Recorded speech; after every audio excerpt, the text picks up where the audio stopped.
जय माँ गंधर्पुर वासिनी माँ पीताम्बरा बगलामुखी का आशीर्वाद आप सभी भक्तों पर सदैव बना रहे। भक्तजनों, अगर आप जीवन में बहुत परेशान हो गए और आपने जगह जगह पूजा पाठ, हवन, अनुष्ठान या यूँ कहें कि जिसने जो बताया आपने वही किया लेकिन परिणाम शून्य रहा है, तो आप निराश ना होइए। माँ पीताम्बरा बगलामुखी की दीक्षा लेकर के स्वयं साधक बने और अपने जीवन में आने वाली समस्याओं को अपनी साधनाओं से उत्पन्न ऊर्जाओं के माध्यम से हल करें। परेशान सभी है, दूसरों के भरोसे पे बिल्कुल भी ना रहे। भक्तजनों, आज हम जानेंगे माँ बगलामुखी के कवच को सिद्ध करने की सबसे सरलतम विधि के बारे में। बहुत से साधकों के मन में यह प्रश्न उठता है कि माँ बगलामुखी का कवच कैसे सिद्ध होता है। आज हम उसी पर चर्चा करेंगे। भक्तजनों, जय गंधर्पुर वासिनी, साधना करते समय अपनी सुरक्षा की चिंता करना प्रत्येक साधक का अपना स्वभाव होता है और वह इस चिंता में हमेशा फंसा रहता है कि जब वह साधना कर रहा हो तब कोई भी प्रत्यक्ष या परोक्ष शक्ति उसको न छू सके। इसीलिए उसे आवश्यकता होती है एक मजबूत कवच की। इस मजबूत कवच का निर्माण कैसे किया जा सकता है? क्या कोई ऐसा कवच भी होता है जो अवैध हो, जिसके पढ़ने या इस धारण करने से आपकी सुरक्षा इतनी मजबूत हो जाए कि आपको कोई भी प्रत्यक्ष या परोक्ष शत्रु छू भी ना सके और आपकी साधना निर्विघ्न संपन्न हो? आप इतने निश्चिंत हो जाए कि आपने सुरक्षा कवच पहना हुआ है तो अब आपको कोई भी छू नहीं सकता। इस संबंध में बहुत सारी विधियाँ आपने सुनी होगी और बहुत सारे कवच का पाठ भी किया होगा, किंतु क्या आप जानते हैं कि कवच का पाठ मात्र कर लेने से आपका कवच सिद्ध और जागृत और आपकी सुरक्षा करने में सक्षम नहीं हो सकता है। इस कवच के निर्माण की एक गहन प्रक्रिया होती है और उसी प्रक्रिया पर आज हम चर्चा करेंगे। भक्तजनों, जब भी हम साधना करते हैं तो कवच की आवश्यकता होती है। कवच दो प्रकार के होते हैं, प्रत्यक्ष और परोक्ष। प्रत्यक्ष कवच वह होता है जिन्हें यंत्र के रूप में आप अपने गले में धारण करते हैं। यह धातु के पत्ते के ऊपर भी निर्माण किया जाता है, किसी ताबीज नुमा बॉक्स में बंद करके भी गले में धारण किया जाता है या बाजू में कमर में धारण किया जाता है। इन सभी को प्रत्यक्ष कवच कहते हैं। इसके अलावा एक प्रकार का और कवच होता है जिसे परोक्ष कवच कहते हैं और यह कवच बड़ा महत्वपूर्ण होता है। जब भी आप साधना कर रहे होते हैं, चाहे आप माँ बगलामुखी की साधना करें या अन्य महाविद्याओं में से किसी की भी साधना करें, आपके पास एक कवच जरूर होना चाहिए। आप एक कवच का पाठ करते हैं, इस कवच के पाठ में वर्णन होता है कि आपके प्रत्येक अंग की रक्षा कौन सी देवी, कौन से देवता और कौन से मन, कौन से मंत्र के द्वारा हो रही है। और उसी कवच का पाठ करके आप अपनी देह को इतना शुद्ध, पवित्र और पावरफुल बना लेते हैं कि आपको कोई भी शक्ति छू नहीं सकती है। क्या आप जानते हैं कि इस प्रकार का कवच निर्माण किस प्रकार से किया जाता है, कैसे इसको सिद्ध किया जाता है? कवच कई प्रकार के होते हैं। अगर माँ बगलामुखी की साधना की बात की जाए तो बगलामुखी कवच जैसे ब्रह्मास्त्र कवच, ब्रह्मास्त्र वज्र कवच, त्रिलोक्य विजय कवच, वीर तंत्र का कवच, शत्रुनाशक कवच, सर्वर रक्षा कवच, रक्षाकर कवच, बगला प्रत्यंगरा कवच, यह कुछ मुख्य कवच के पाठ है जिनको साधकों के द्वारा किया जाता है और अपनी सुरक्षा की याचना माई से की जाती है। किंतु क्या आप जानते हैं कि यह कवच क्या है और कैसे काम करते हैं? कवच का निर्माण करने के लिए एक विधि होती है जो कवच में ही बताई जाती है। बहुत से कवच में इस तरह से कहा जाता है कि आपको इस कवच के इतनी संख्या में पाठ करने हैं और यह पाठ आप करेंगे तो कवच सिद्ध जागृत हो जाएगा। लेकिन यह तो सभी को पता है, इसके अलावा भी एक ऐसी विधि है जिसका ज्ञान आपको होना चाहिए यदि आप बगला साधक है तो। और वह विधि यह है कि अगर आप विधिवत माँ बगलामुखी के किसी एक मंत्र का या बीज मंत्र का विधिवत आपने साधना किया हुआ है, विधिवत साधना आपकी संपन्न हुई है, तो आपको जो विधिवत दीक्षा प्राप्त होती है, आपने उस मंत्र का विधिवत पुनश्चरण किया है, तो ये आप जब कवच का पाठ करते हो तो वह कवच आपकी रक्षा करने के लिए तत्पर होता है, अन्यथा नहीं हो सकता है।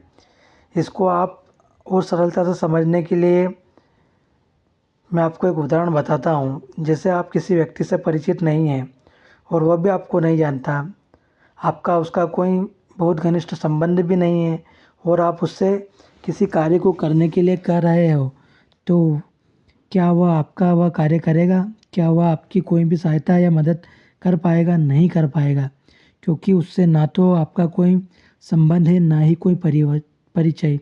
तो ऐसी स्थिति में वो आपकी सहायता क्यों करे?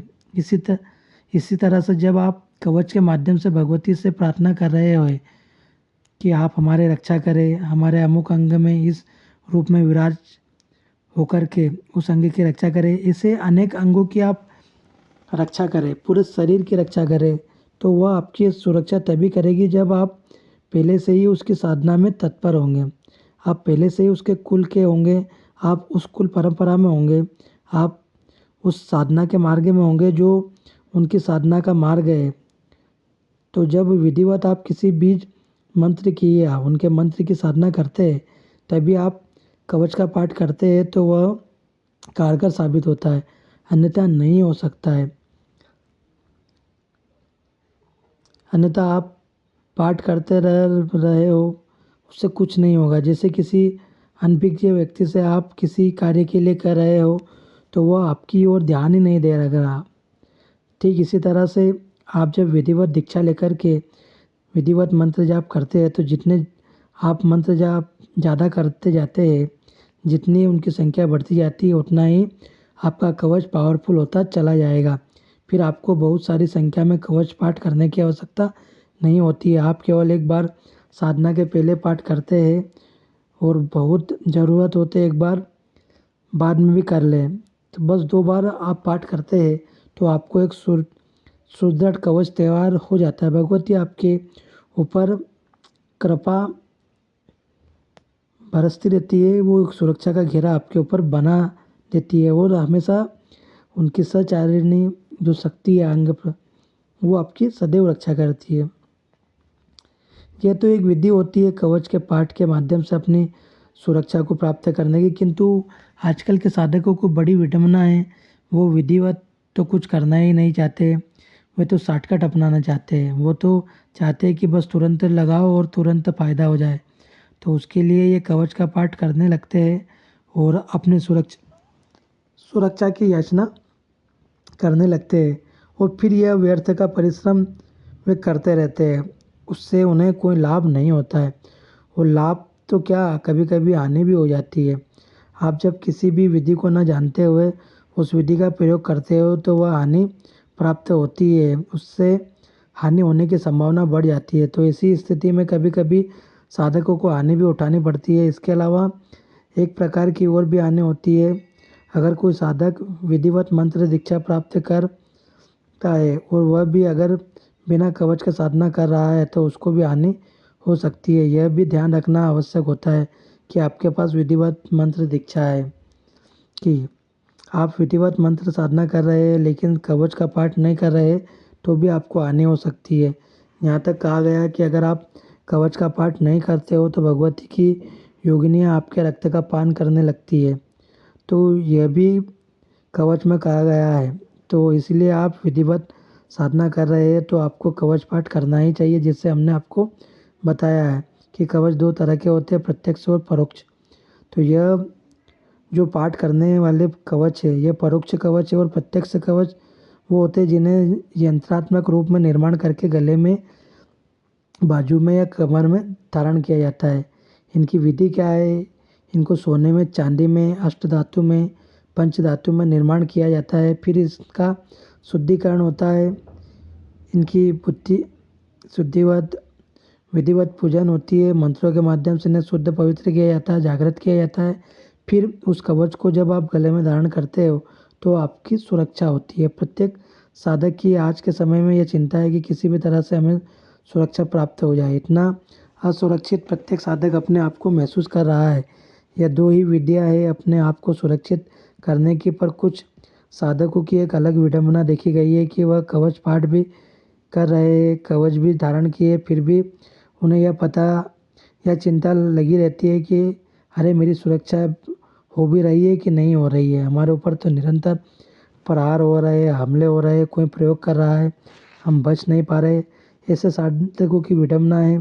हम देख रहे हैं कि कुछ साधक 2 4 10 लाख मंत्र जाप कर लेते हैं, फिर भी उन्हें यह लगता है कि सारी कायनात उनके पीछे लग गई है, उन्हें नुकसान पहुंचाने के लिए, पूरी प्रकृति उनको नुकसान पहुंचाने के लिए ही खड़ी है। सभी उनका हित करने में ही लगे। प्रत्यक्ष और परोक्ष शक्तियाँ, सारे भूत प्रेत राक्षस सब उनकी असुरक्षा में, उनको हानि पहुंचाने में ही लगे हैं।